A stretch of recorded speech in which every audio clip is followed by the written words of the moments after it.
Good morning students. In this video we are going to see about the concept of hypertext transfer protocol. It is used to define how the client server programs are written to retrieve the web pages from the web.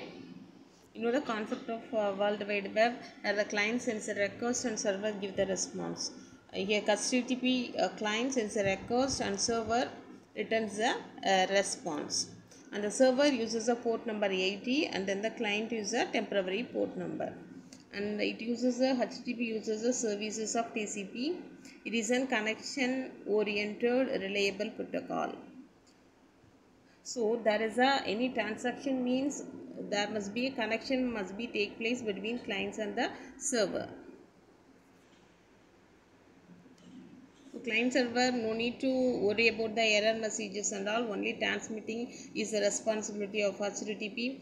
Others and all take care of this TCP. So TCP is reliable and will take care of this matter. And here what do you mean by non-persistence versus persistent connection?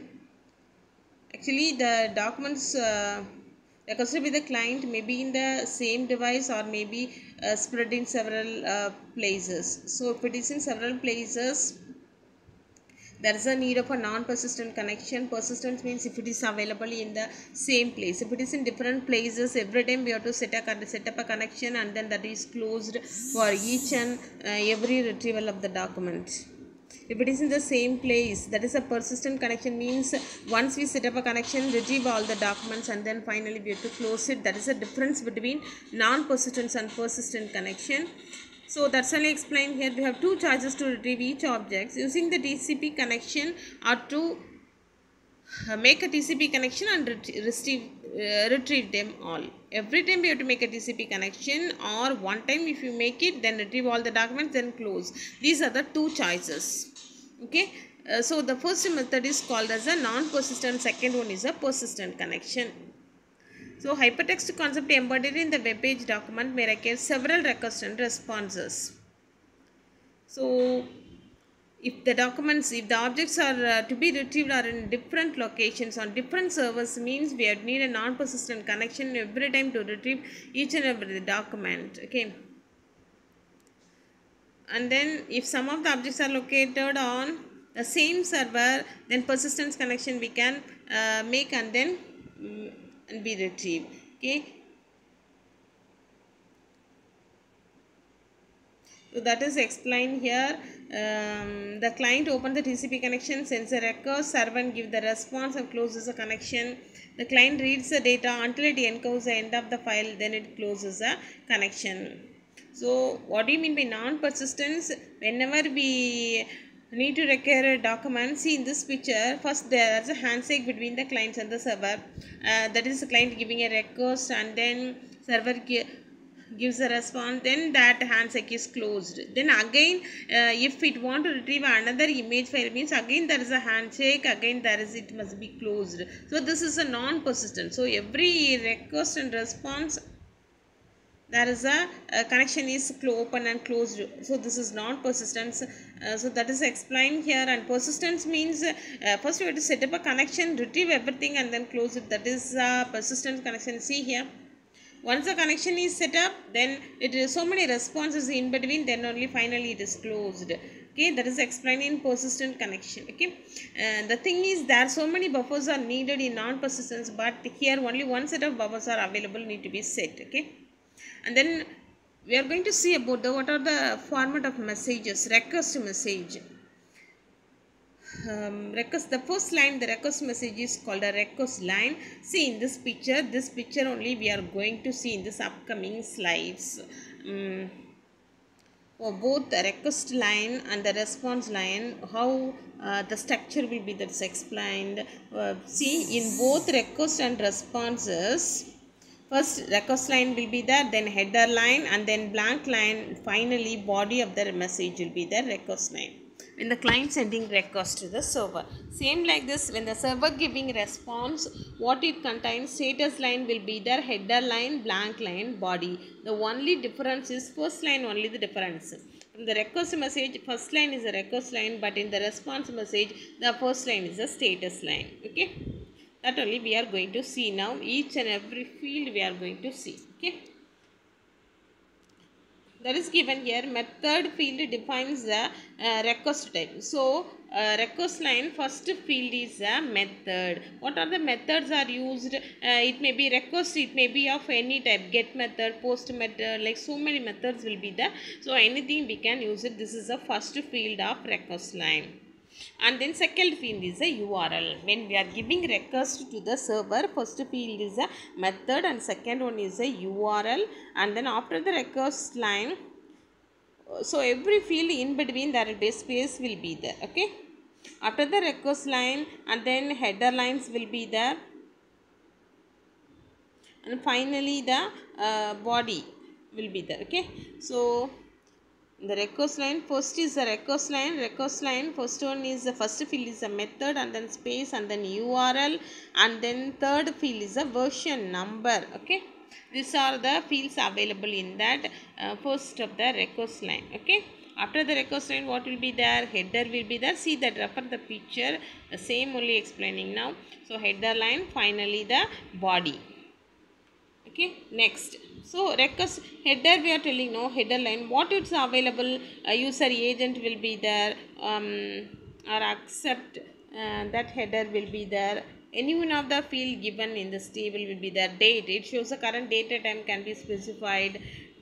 So any of the details will be available in this header lines. Okay, and then body means it contains a comment to be sent, or the file to be published on the website, when the method is put or post, like some of the details. It may be a comments or anything, that will be displayed in that body. Okay, next, response message. There is a one, that's a difference between request message and response message is the first line only. In request there will be a request line will be there, in the response status line will be there. So what it contains, that status line, called the status line. So three fields are will be there and separated by spaces. Okay, what are that three fields in this picture? Version number will be the status code and then phrase. Version number, and then status code. What are the details we will see now? Version of the HTTP. Status code means so many numbers will be there. Okay, 100 means it only informational, and 200 means successful request, and then 300 means it's a redirecting to some other URL. 400 means the range indicates that error at the server. So every number there will be explanation. That explanation is available in that phrase. Okay, and then after that status line, then so many header lines will be there. After that header line, a header line is actually used to send some additional information. Okay, and each header has a header name, in that also header name available, space, and then value. What are the header values name available are? These are the fields actually available in header, that is in response. It may be a cookie details, and then content type, what are the type of data, that everything will be available in that header, response and header. In conditional request, a client mixing cookies. World Wide Web actually, in order to store the user related details, we are using cookies, right? So whenever the client sends a request and the server responds, the relationship is over. Actually, if you want to store the details about the user, what types of website he is retrieving, and the ID of the user, and like the details are stored in actually in the cookie. Okay. So the server needs information about the user, no, though whenever it sends a response to the client, it will send the details of the cookies also to the client. Okay, so the user is identified by using that cookie only. So whenever we are visiting any website, it will ask you, so you may see that cookie want to store your details. If we give yes means it will store our details. Okay, and then some websites need to allow access to register the client only, and some websites are used as portals. The user selects the web page he want to see, and some websites are advertising. So these are some of the places that we are using cookies. And how to create means in most of the programming languages we can create cookies by using create cookie. Syntax will be there. By using that we can create cookies and we can retrieve that user names and everything, and we can store it. Okay, the content of the cookie, timestamp and other information depending upon the implementation only. So using cookies, when the client sends a request to the server, the browser looks in the cookie directory to see if it can find the cookie sent by the server. If it is found, then request also, it is included in the request also. So what is the use of this cookie? It helps the server to identify who is the user, whether he already visited the site, whether he is a old client, like that. By using that cookie, it is easily identified by that server also. What is a proxy server? HTTP supports proxy servers. It is a computer that keeps copies of responses to recent requests, and it sends a request to the proxy server. It checks its cache. If the response is not stored in the cache, it sends a request to the corresponding server. Incoming responses are not sent to the proxy server and stored for future requests from other clients. So even cache means the proxy server reduces the load. Why we are using this proxy server? In order to reduce the load in the original server, we are using the proxy means it's like a substitute. So in order to reduce the load of the original server, we are using that proxy server in order to decrease the traffic and to improve the latency also. To use a proxy server, the client must be configured to access proxy instead of the target server. That we have to configure that server. Okay, the proxy server, it acts both as a client as well as a server.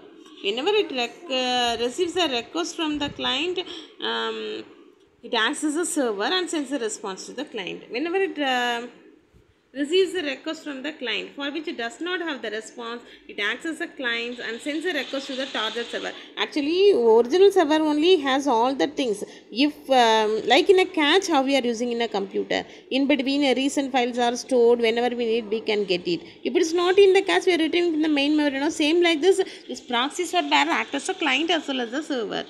If it has, it will send the data to the according to the request. If it is not, it acts as a client and getting detail from the original server, and then again act as a server and giving data to the client. Okay, when the response has been received, it acts as a server and sends response to the client. So proxy server location is not very located in the client side only, client side only. This means that we have a hierarchy of proxy servers as below.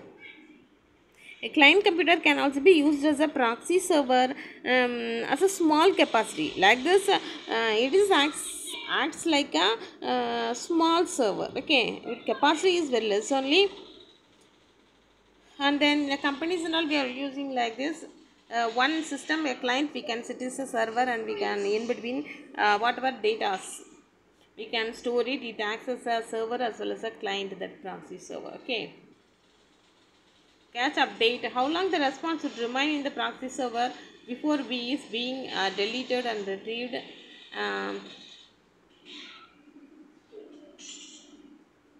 Proxy server can get the news early in the morning and keep it until the next day. Another recommendation is to add some headers to show last modification time of the information, and it can then use the information in its header to guess how long the information would be valid. How long we have to store the details in the proxy server, that according to the header details, header will be available, some information we can set.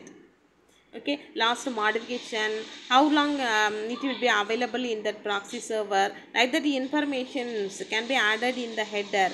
Okay, that's only given here. Proxy server can use the information in the header to guess how long the information will be valid. And then related to security, here we are using secure socket layer for the security purposes. So HTTP is referred as HTTPS, means if you are using that secure socket layer. Okay, we want to send data in more secure, that time we are using HTTPS. It provides confidentiality, client and server authentication, data integrity, etc. Okay, thank you.